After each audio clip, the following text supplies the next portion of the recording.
वालेकुम जी। इस वीडियो में बात करेंगे जी मदीना मुनव्वरा से जब आप मक्का मुकरमा रवानगी करेंगे तो उसके बारे में आपने जिन हदायत का मद्देनज़र रखना है वो याद रखें कि मक्का रवानगी के दौरान मस्जिद जुल खुलैफा आबियार अली में एहराम पहनने और नियत के लिए बस से उतरते वक्त आपने बस का नंबर और महल्ले वकू ज़रूर नोट कर लेना है। अक्सर हुज्जाज वहाँ पर गुम हो जाते हैं।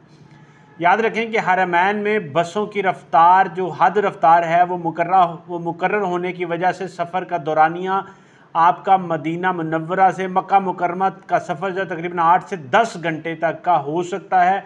मैं आपको ये भी बताता चलूँ कि सिक्योरिटी चेकिंग के बायस जब रात को बसें मक्का मुकरमा में दाखिल होती हैं तो मल्टीपल चेक पोस्ट वहाँ पर होती हैं ताकि हुज्जाज के अलावा किसी और को शहर में दाखिले के लिए इजाज़त ना मिले। इसलिए बसों को की नकलो हरकत में गैर मामूली ताख़ीर भी होती है।